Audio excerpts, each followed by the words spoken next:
What's up, everyone? Jake Wayne here with Apocalypse Movies, and I am joined today by Brian Avalosino, and we are here to do a full spoiler review of Justice League. Not the breakdown, that's coming a little bit later this week. But yeah, we're going to do a spoiler breakdown of Justice League. It's now Monday.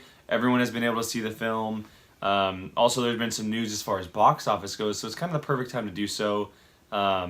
We saw it last week on Friday, so you've kind of been sitting on it a few days. And we're not going to try and go too long with this, probably about 10, 12 minutes. Try and go as quick as possible. I know there's a lot to talk about. But Brian, let's just get right into it, man. Overall thoughts before Justice League came out and after Justice League came out. Before, the thoughts were definitely low expectation. Hoping that it would be better than expectations. That's why I kept them low. Overall, it came out better than my low expectations, which, I mean, you can't complain. Yeah. But definitely stuff that they can improve on, but enjoyable. Yeah, I agree. I think that there's definitely some things that they need to address going forward, but it is a step in the right direction. It's by far better than Batman v Superman, in my opinion. It's not better than Wonder Woman. I don't think so. It goes back and forth with Man of Steel. It's kind of on that level. But again, there are multiple things that need to be fixed. But as far as the team goes and seeing those characters on screen, I think for most of the time it worked. Yeah. It worked for most of the movie, which is a huge plus as far as a team-up movie goes. Yeah. And so, and that's one of your big positives is that the action and team aspect of this movie is probably the best part of it. Yeah, it worked a lot better than I thought it was going to be. The action scenes were phenomenal, in my opinion. That was, to me, the best part of the movie. I take that back. I know we'll go into it a little bit later, but you already know which part of the movie was my favorite. Yeah. Yeah. Right so no, the team aspect is definitely in my opinion, the best part of the movie. They really brought these characters together well. Just kind of going through them real quick. Ben Affleck is good as Bruce Wayne and Batman, although in my opinion, he's not as intimidating and as kind of Dark Knight-ish as he probably should have been. He was a little happy. He was a little happy, and that's not really what I want for my Batman. And it was very different to see on screen. Gal Gadot as Wonder Woman, fantastic. She was probably one of the best parts of the movie. Jason Momoa as Aquaman, awesome, just fantastic. Those scenes with him, one underwater in Atlantis when he gets the trident, when he faces Mira for the first time. Kind of seeing his action underwater was really strong. Ezra Miller as Flash is definitely the questionable one for us. We're kind of still contemplating it. I think for me, I may have liked him a little bit more than you did. Not to say that his comedy worked all the time, but I think it worked a little bit better for me than it did you. Yeah. He was great as the character, but the direction they're taking the character might be something that we're kind of taking a step back on. How did you feel about the Flash as far as, every scene with every character he was in? The Flash, I want to like really bad. He's one of my favorite characters. Same. I feel like Ezra Miller can do the character justice. I feel like... No pun intended. Yeah. I feel like he's being controlled a little bit too much by director or whatever, and... To me, he's the type of actor, he could do whatever he wants, and he's hilarious no matter what. But he was so forced laughter. I didn't laugh once at any of his funny little comments or anything. Every scene he was in before the main action scene that took place in the middle of the movie where they first face off against Steppenwolf, it was one-liners. Oh, yeah. Constant one-liners. Like that's all he did. He's a snack hole where he's eating all the time, or his favorite chair. The bat signal, the second favorite chair in his room. Like, there's all kinds of stuff in this movie where it's just one-liner after another. Yeah. And it like Brian said, it's definitely forced multiple times. Yeah. What kind of made me take a step back on the Flash is that he wasn't really involved in the action. He was kind of always off on the side, and I understand that he's not really the Flash yet. He's this kid. Yeah. That one line where he says, "I just push people and run away." That's an example of who he is right now as a superhero. But he was kind of just like off to the side doing his own thing, not really taking place in the bigger picture of action. To me, they almost use this as his coming out, kind of, because his suit's held together by wires. His fight scenes, he's just there. He's not in the FBI or the police yet with the Central City. He's not like a scientist or anything yet. He's kind of just a kid. Yeah, and Batman just tells him, save one person. And that was literally probably the first type of superhero aspect that he's ever done. So to me, it was like he just got his powers. So that was, at least that's how I took it. Yeah, and he did have that one really cool action scene that obviously that went really fast, where he kind of destroyed all of the parademons after cool. Cyborg, and he's talking about how the juice is all over him and everything. That was probably his best scene in the movie. That was probably the only scene that I laughed at when he had the goo on him. He just went, See, my favorite scene with him is when he's in the Speed Force going super fast, and Superman wakes up. That was He's good. alive. He's got Wonder Woman, Aquaman, and Cyborg by basically the throat. And the Flash figures out that Superman can now run at his pace. Yeah. He turns around to look at him, and he has that funny face where he's opening his eyes like, what the F is going on? And they have that quick little fight scene, which is kind of cool. Speaking of Superman, the return of Superman, we all saw that was coming, obviously. What did you think about, or how did you think of the way they kind of brought him back and then reintegrated him back into the superhero world? It might sound like it was an obvious to most people. I did not see him being brought back to life by the mother boxes. I've always thought that he regenerates from the sun, and he was just eventually just going to either pop up or something like that because of the dirt rising at the end of Man of Steel. So the thought of the mother boxes actually doing it never really crossed my mind, but I was fine with it. Yeah, actually. no, it worked with the story and how it kind of, and it added a conflict between the team as well, because Batman wanted to do it, Diana was completely against it. It went against them for a little bit, obviously, because it was Dark Superman for about 10 minutes, if that. But that fight scene was really cool, seeing him go up against those guys, and this is now the true Superman. Yeah. He's the true Superman and he shows up at the end fight, spoiler, but he shows up at the end battle against Steppenwolf, and he just kicks ass. He's the real Superman. He's not the Clark Kent from Man of Steel or the guy who questions himself in Batman v Superman. This is the guy with the hope on his chest who is going to do battle with anybody and win every single time. Yeah. Cyborg, I think both of us can say, is just kind of a wash. His character didn't really do a whole lot. No real origin or background on him. No motivation, really. There wasn't really anything there for him. He did take a part in the final battle. He was pretty much the central part of it, but his character was just kind of there. Yeah. I mean, he was better than I expected, just in general, but, I mean, he was still boring to me. Yeah. Well, speaking of boring, the villain Steppenwolf, I know that you probably liked him a little bit more than I did. Liked him, yeah. For me, no real motivation. Just, again, a guy coming to Earth, wanting to destroy Earth. There's no real background. I mean, there's a little bit of background, and we'll get to that scene a little bit later, but he's like an everyday villain that kind of wants to destroy the world and doesn't really have anything to it. And the way he died specifically kind of shows that, like, he didn't really mean anything.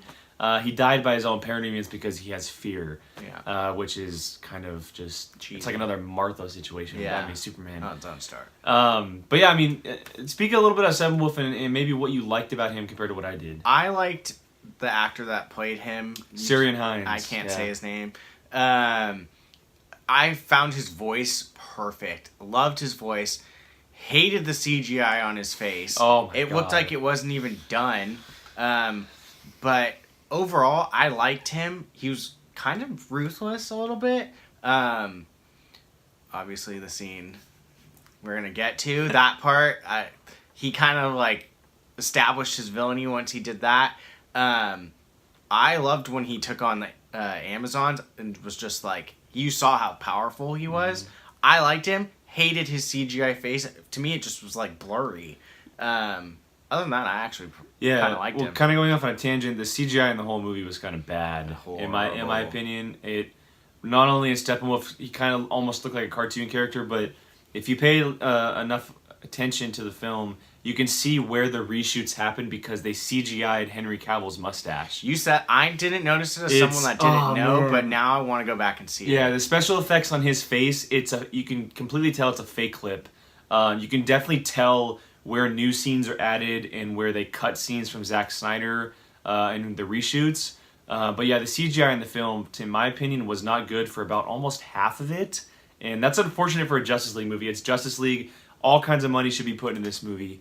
But going back to Steppenwolf, yeah, that's true. Going back to Steppenwolf, let's get into that scene, Brian, just quickly as we possibly can. This is when Diana is talking to Bruce about who Steppenwolf is, the mother boxes, where it comes from, what happens, and it goes to a flashback, and Diana explains that the Amazonians, the Atlanteans, all tribes of men, as well as the gods themselves and Green Lantern. We don't know which Green Lantern, but a Green Lantern. It's the Earth Green Lantern. It is a Green Lantern. Yeah. Okay, the Earth Green Lantern Lantern at who, the time. But it is the Earth Green Lantern. Lantern. And this takes place centuries ago.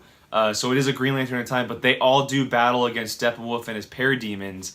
And it's an Easter egg, it's glorious scene for fans everywhere. You have Zeus.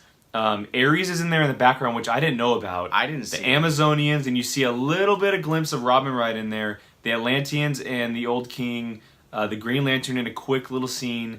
The Tribes of Men. It's a really, really cool scene. Best scene. It probably is one of the best scenes of the movie. A lot of people, and Brian even talked about, why not do a movie about that? Oh, if you do a movie about that movie, I would be the first. But yeah, now we know that. Well, we've known, but the Green Lanterns are out there. We know that they're out there. They know about Darkseid, the Parademons, and Steppenwolf.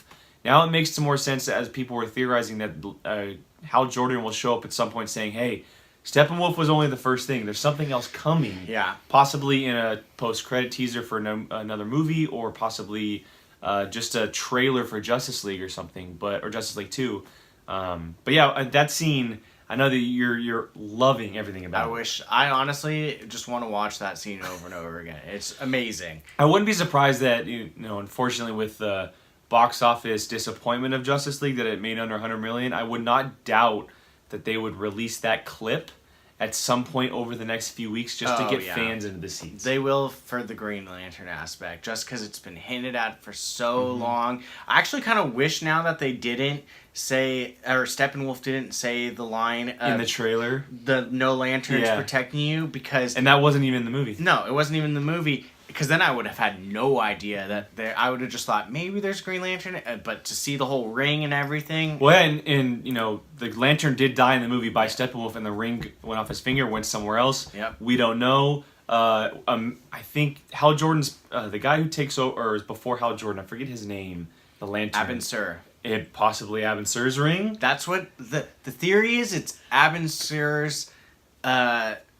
master, I don't even know. So the person before Abin Sur. Him. Okay. So and then eventually that'll go to Hal Jordan, which is a kind of cool Easter egg for a lot of fans. Yeah. So, but yeah, moving on, just quickly wrapping up here.